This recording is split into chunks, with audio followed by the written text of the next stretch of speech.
Okay, we're on. It'll be about 2 minutes for YouTube to start.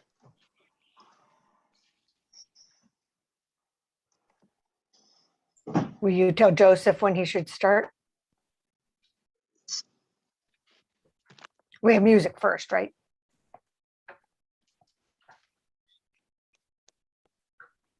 Okay, we're on.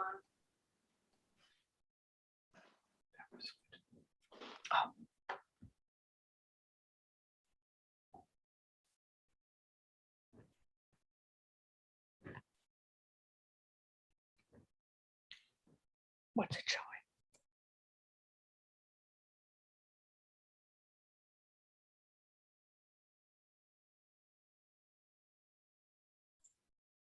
Joseph, would you like to begin? Yes, thank you. Good morning, welcome. As we prepare for our service, I invite you to have a candle or chalice available so you can share in the chalice lighting ritual in a few moments. We begin our service each week by singing an invitation to gather together even as we are scattered in many different places. Please remain muted as we sing Enter, Rejoice, and Zoom in.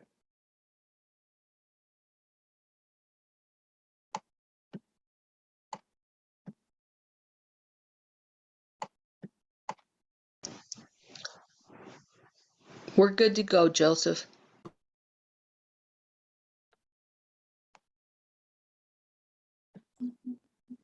Why don't you start again, Joseph? Okay, good morning, welcome. As we prepare for our service, I invite you to have a candle or chalice available so you can share in the chalice lighting ritual in a few moments.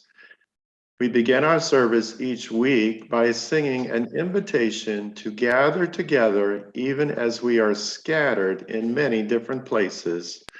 Please remain muted as we sing Enter, Rejoice, and Zoom in.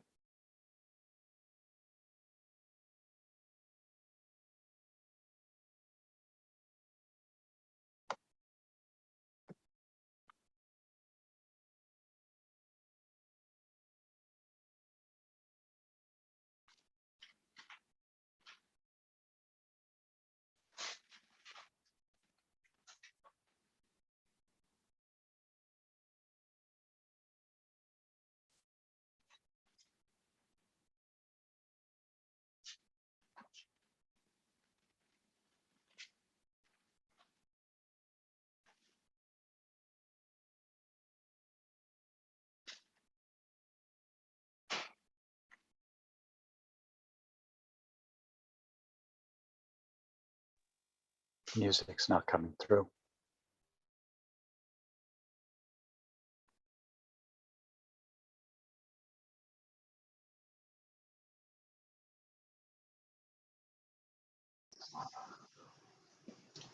I'm having difficulty with the music. Let's go to the next. Sorry. Very good. Welcome aboard. Okay. Good morning. My name is Joseph Fenty, and it's my pleasure to serve as this morning's worship associate and to welcome you to the Unitarian Universalist Fellowship of Charlotte County, Florida, also known as UUFCC. You are welcomed here no matter who you are, no matter where you are from, no matter your background. You are welcome here to join us as we proclaim worth in each of our journeys and our searches for meaning. You are welcome to join us as we sing songs that uplift our very beings. You are welcome to join us in community as we learn, live, and love together. If you are new to our community, you are invited to send your name and any information you would like us to know about you to our office administrator at office@uufcc.org. You may also request email updates. Also, check out the website, www.uufcc.org, for additional information about our fellowship, our various activities, committees, and programs. Following the chalice lighting, I will light my chalice. I will then invite you to light yours. This morning's chalice words are by Katie Savani Gelfat, who serves as the Director of Religious Exploration in the congregation that raised her, the First Unitarian Universalist Church of New Orleans.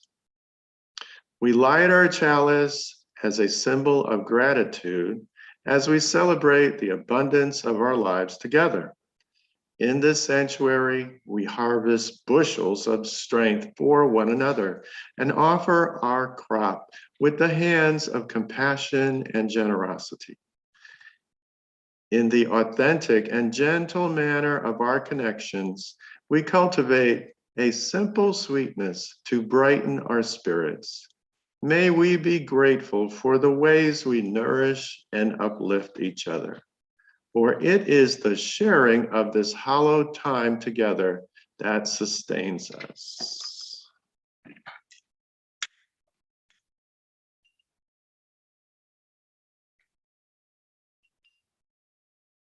Now I invite you to light your home chalices. Please join me in the recitation of our affirmation. Love is the spirit of this fellowship, and service is its law. This is our aspiration, to dwell together in peace and to seek truth in love, and to help one another.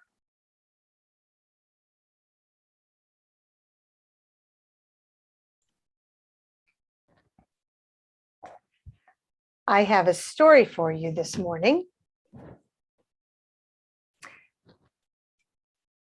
And it is from my own experiences.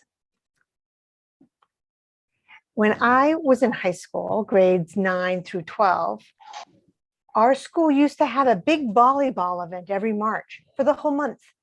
Even the teachers were each on a team. Now, I assume some of you have played volleyball. There's a ball and a net, and you hit the ball back and forth over the net. It's a little bit like tennis or badminton or ping pong in that way, except there are no rackets or paddles, and the ball is a little smaller than a soccer ball. So, if I toss the ball to you, you hit it back to me, we go back and we go forth, and that's called a volley. So that's volleyball. Now, when we're practicing or warming up, it's fun to keep it going. But during a game, the goal is to hit it over in such a way that the other team can't hit it back. That's how you get a point. There are a couple of other differences from the other net sports. First, the net is very high, and also there are 6 people on each side. So when I was new to high school, 14 years old, I thought it sounded fun. So I went to sign up to be on a team. Somebody told me I wasn't supposed to sign up because no one would want me on their team. I was confused. The rules said I could play. It turns out it was one of those unspoken rules. Freshmen weren't supposed to sign up. The teams were very, very competitive. The older kids didn't like us younger kids to play because we weren't as good. Partly because we weren't as tall and it was harder for us to hit the ball over the net. They didn't want us taking up one of the 6 spaces on their side. Well, that I thought is pretty silly. How would I learn to play and get better if I didn't sign up? So I signed up anyway. And I'm so glad I did, because I learned 2 very important things that help in volleyball and a lot of other things as well. First, I learned about communication. With 6 people on each side of the net, sometimes when the ball comes over, it would land right between 2 of us. Who should get it? Sometimes each person assumed the other would, and the ball ended up on the ground and we lost the point. Sometimes both people tried to get it and they smashed into each other. And this time the ball and the people ended up on the ground and we lost the point.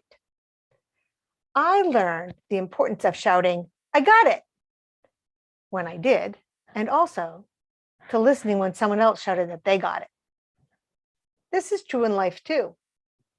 If Luz is making decorations for the party and doesn't tell Gabe, then Gabe might make decorations too. And it might not be the worst thing to have too many decorations unless they clash, but maybe it would be nice if one of them had put their energy into making cupcakes instead. I'm sure that you can think of a time when communication could have helped, when something fell through the cracks and nobody got it, or something had too much attention and everybody thought they had it. But communication could have made your team stronger. That's the first lesson I learned from that volleyball team. The second thing is I learned that I didn't need to be the star player to be a valuable player. The stars of the team were known for spiking the ball. When the tall kids were up close to the net, they could jump up and slam that ball down so hard that the other team had no chance of hitting it back. It was a pretty dramatic way to get a point. I couldn't spike the ball, but there was something those of us who weren't stars could do. We could set up the stars. Since each team could touch the ball 3 times, each time it came to our side of the net, if the ball came to me, I could hit it nice and high up into the air, but not over the net. And that way the star would be in great position to spike it. What they did looked cool. It got the point, but they needed us to set them up. Giving that setup is called an assist, and it matters in life too. We can offer people setups in real life. Like, say you're in school and your friend is making a diorama for social studies class and they need one more piece to make it really good, and you offer to lend them your Madame Curie figurine, and now it's perfect, and they get a good grade and lots of compliments, and you get the assist. Think of all the ways we can set up our friends and our classmates and our siblings, our teammates in life. Sometimes you will get credit for the assist. Sometimes no one will notice, but you will know that you are making your team stronger. Now, I haven't played volleyball in years, but I remember those volleyball lessons for life. Number 1, don't forget to yell, "I got it," when you do, and respect others when they do. Number 2, there are lots of ways to set your team up for success. Your assist matters. And I'm actually going to add a number 3. Don't let anyone tell you that you can't play. So we might have a song now. Let's see if we do.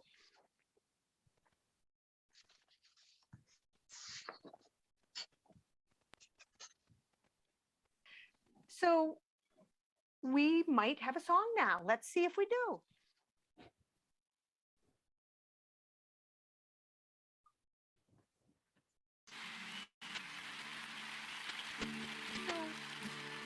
My life goes on in endless song above earth's lamentation. I hear the real, though far off hymn that hails a new creation. Through all the tumult and the strife, I hear music ringing, it sounds an echo in my soul.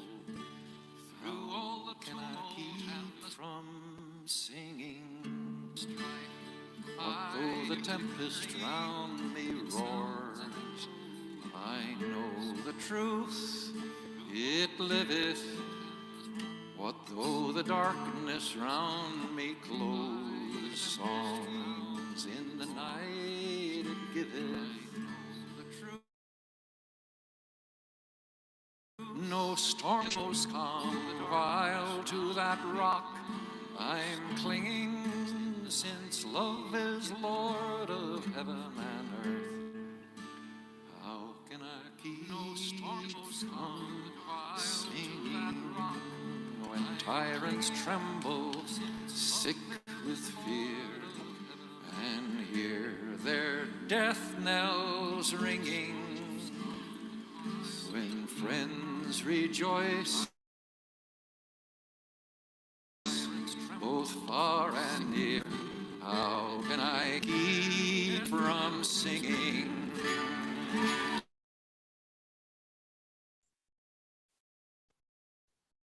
Thank you.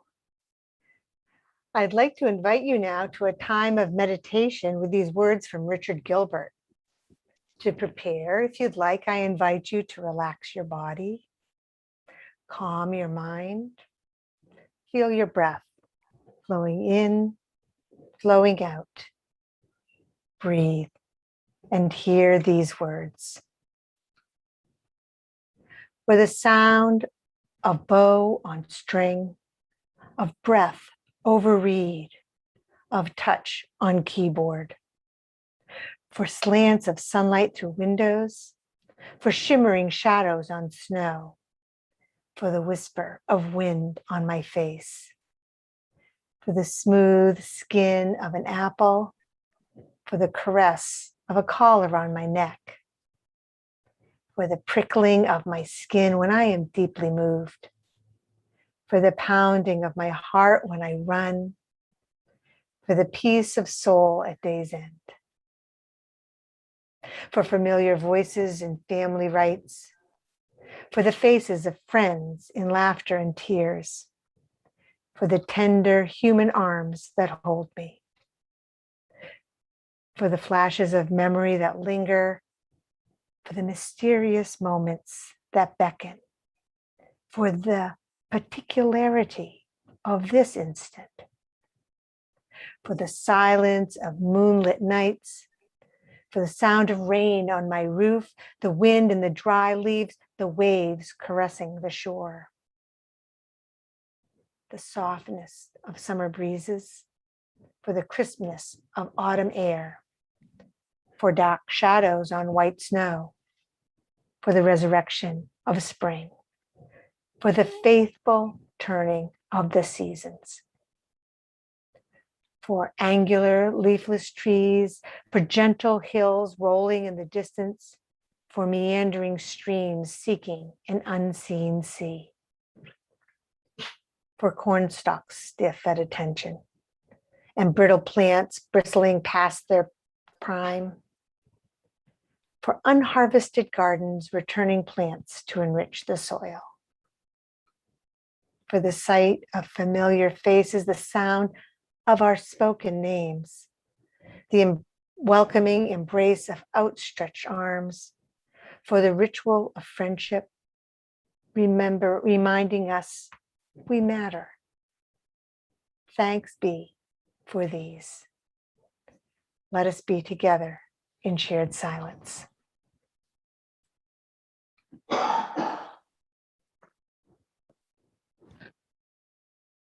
These.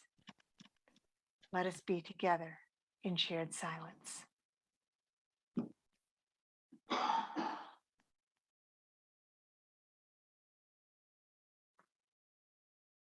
These. Let us be together in shared silence.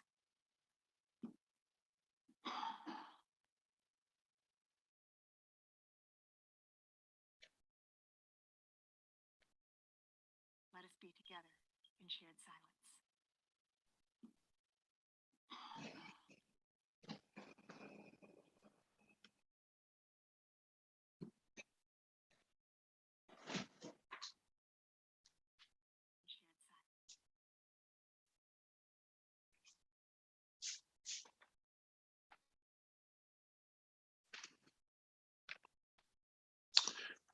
We have a long tradition at UUFCC of sharing our joys, sorrows, and life milestones by entering them into the Book of Life. While we meet virtually, we have asked you to email these to worshipassociates@uufcc.org. Messages should be sent no later than Saturday prior to the service. During the Sunday morning service, following the receipt of your message, The worship associate will read your words to the congregation. Following that service, your message will be entered into the actual red book kept at the fellowship. With sadness, I report that Jim Malloy, the beloved husband of Sharon White Hill, died during the night. He was well known and loved by many in our community as Sharon's husband and her co-instructor in their Happiness is an Inside Job classes, which they taught many times over the years in the community and at the UUFCC. I also acknowledge the sudden passing. I also acknowledge the passing of Doug, partner of Maureen, who died just recently as well. Let us take a moment to acknowledge all that has been shared, as well as those joys and concerns that remain unspoken and yet are on our minds and in our hearts. In this moment, may our hearts open to hope and healing, and may our minds open to peace and possibility.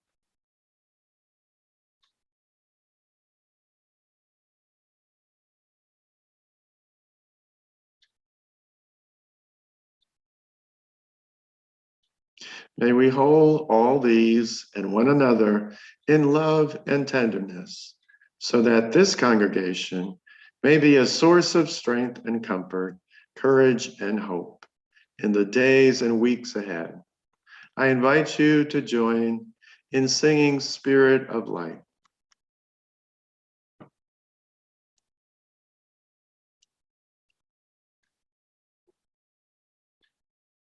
You to join in singing Spirit of Light.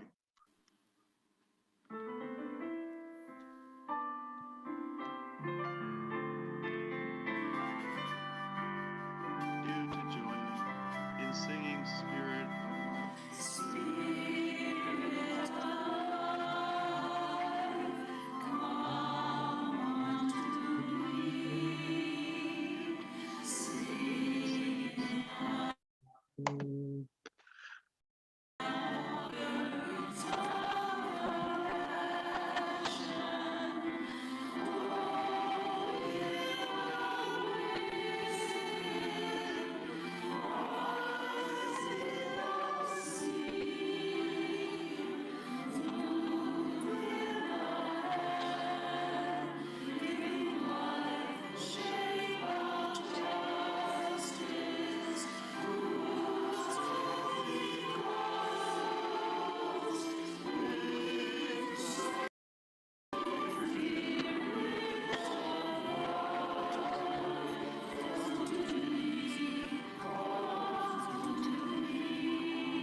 Good morning. It's nice to be with you virtually. I'm actually physically located in Massachusetts right now, but my virtual background is actually the UU congregation in Marion County, Florida. I just wanted to give them a shout out.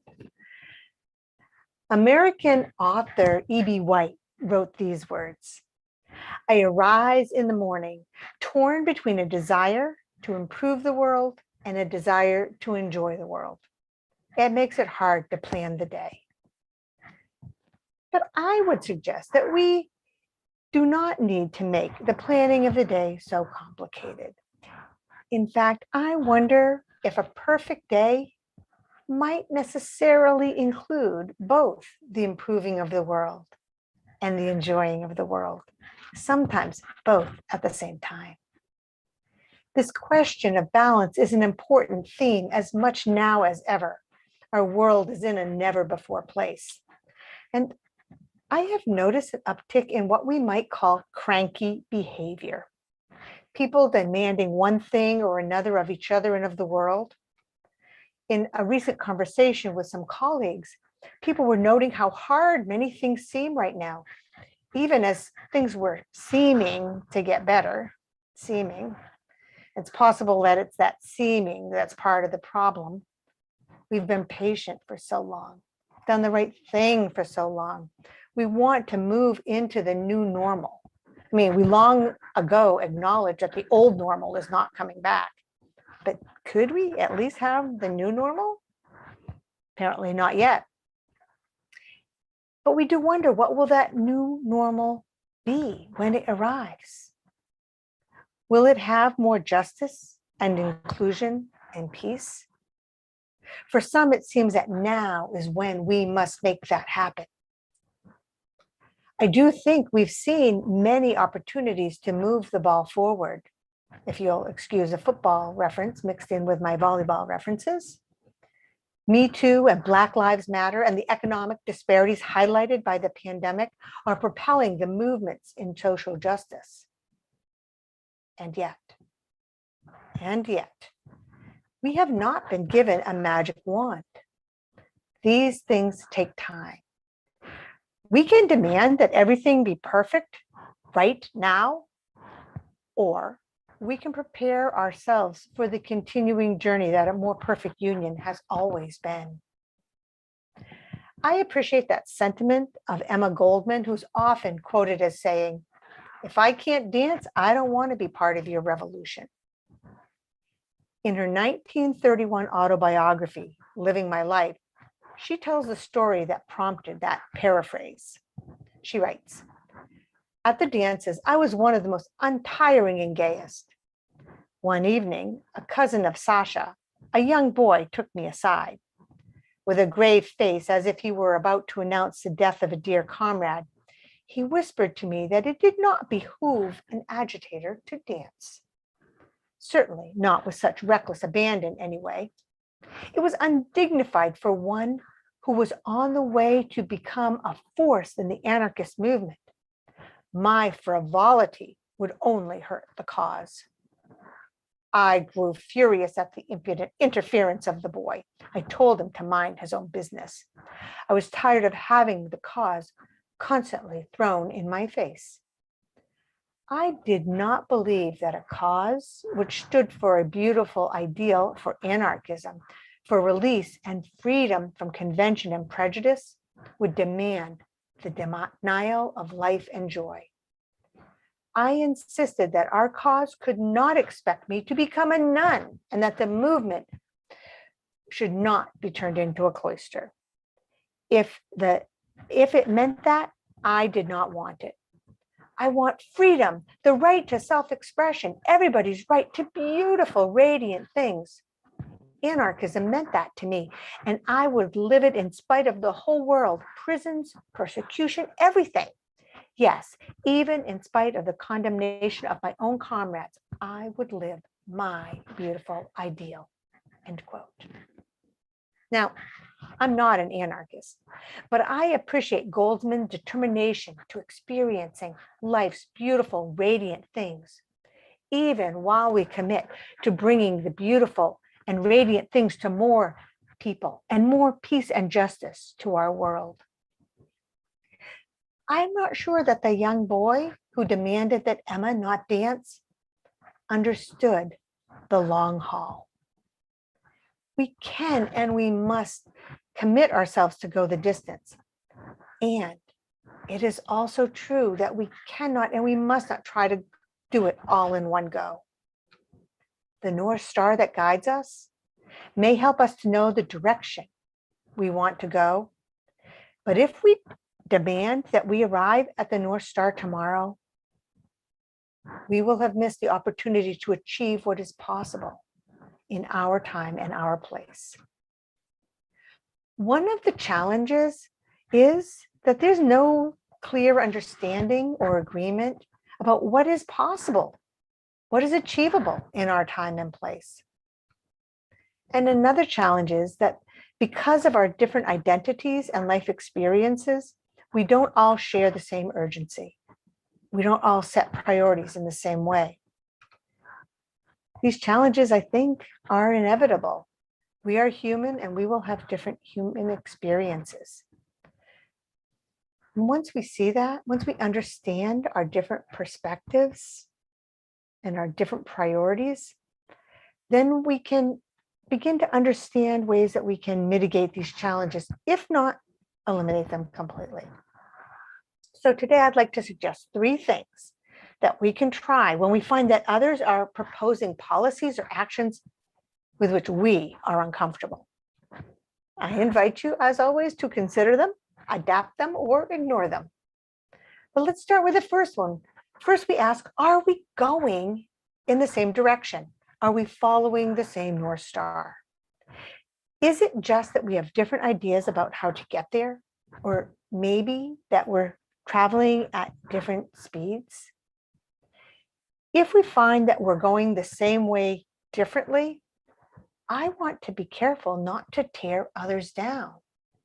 Maybe the cause can be served by 2 different approaches. I would like to suggest that we save our fierce opposition for those trying to move us in the opposite direction, and that we are careful about how we fight amongst ourselves.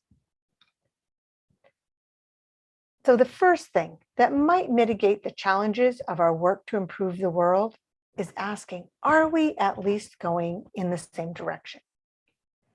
The second thing we can do is to acknowledge our privilege. Now, some people have been wondering why all the hype about privilege these days, but I have found that the practice of acknowledging my privilege allows me to see why I might not have the same urgency or set the same priorities as someone else. I want a just world. And yet, if things take a little longer in some areas, I have to admit, if I'm honest, it doesn't impact my life as directly as it impacts others. Being honest about this helps me feel less judgmental of the demands I hear. This, in turn, reduces the denial and guilt that I feel. And for me, that's a good thing because all that energy I was using on denial and guilt can be better channeled. And also, looking at this question of privilege helps me to understand those people who don't have the same urgency as me in areas that impact me more profoundly. So to lessen the challenges that come from our different approaches to improving the world, first, we can ask if we are at least moving in the same direction.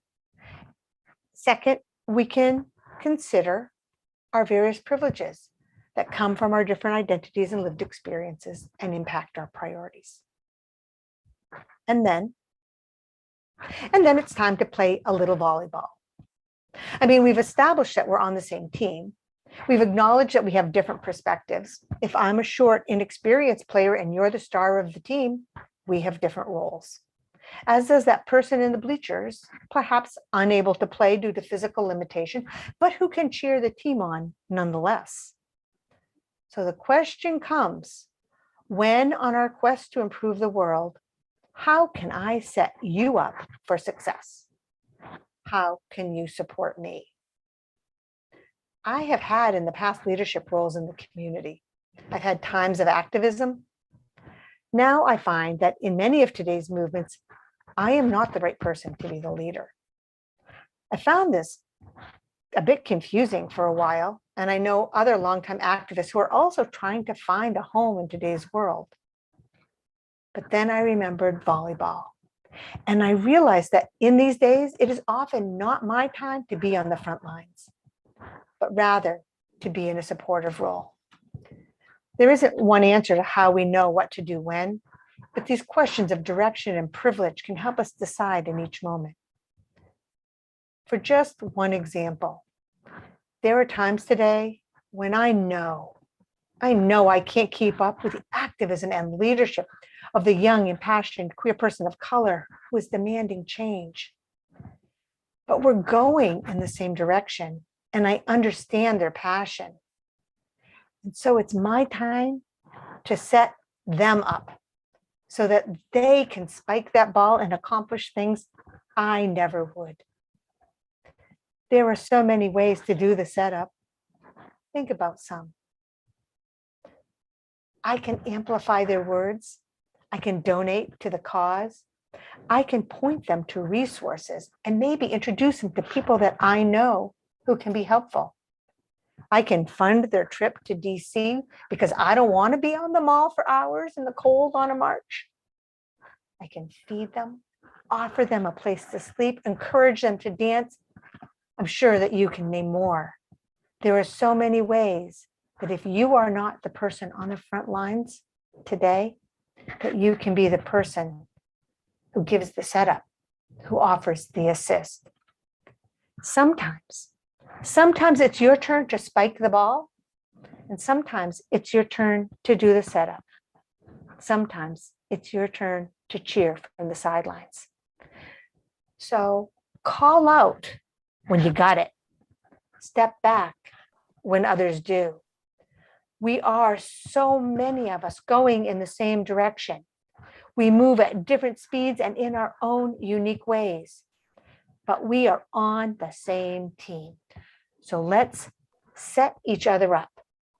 Let's stay in the game for the long haul, and along the way, let's not forget to dance. Will you join me, please, for just a moment of reflection?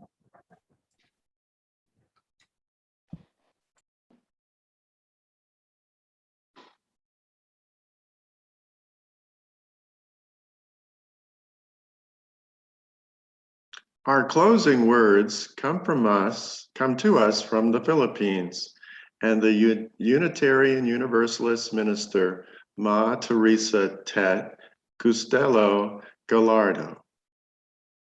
Some came here to be blessed with answers in a tumultuous world. Let us hope too, however, that many of us have been blessed with questions to direct us, with a clarity of mind to steer our logic towards kindness and justice always. It is our tradition. In our tradition, congregations exist because of the generous support of members and friends. It is our privilege and our responsibility to ensure the health and future of our communities. To this end, your offerings to support the ministry of this congregation, whether by pledge or donation, may be offered online. There are several ways you can give. You can mail checks to the office, drop them in our mailbox, or call the office to make other arrangements. We are also equipped to accept donations through Venmo. Payments through this app should be made to the UUFCC offering. If you would like your donation to apply to anything other than the operating fund, like our second helping, for example, please indicate your intentions in the checks memo line. Please remember that our second helping supports the Harry Chapin Food Bank and 2 local food pantries, CHAPS and Meals on Wheels. Your generosity is always appreciated. Now it's time to highlight UUFCC's special events and activities. Please remember to check your weekly UUFCC updates, which includes a calendar and links for connecting via Zoom. The updates provide a very important means for staying connected during these challenging times.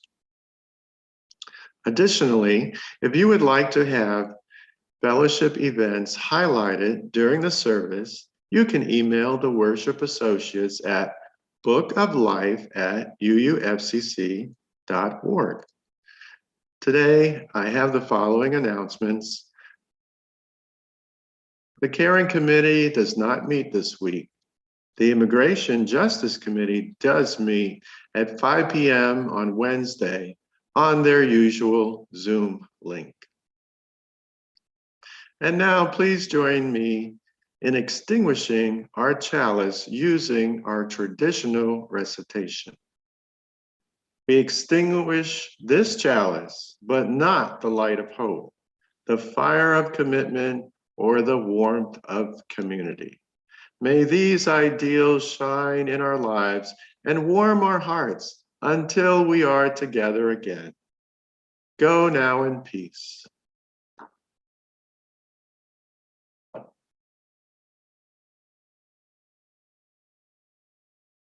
Until we are together again.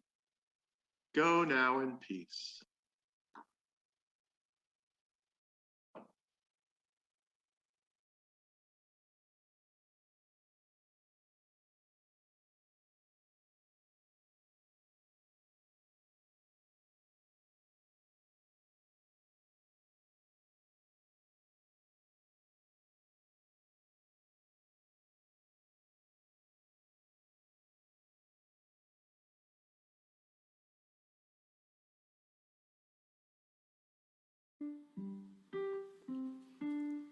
Go now in peace, go now in peace. May the Spirit of us surround you everywhere, everywhere. Go praise, go peace, go now in peace, go now in peace. May the Spirit of love surround you everywhere.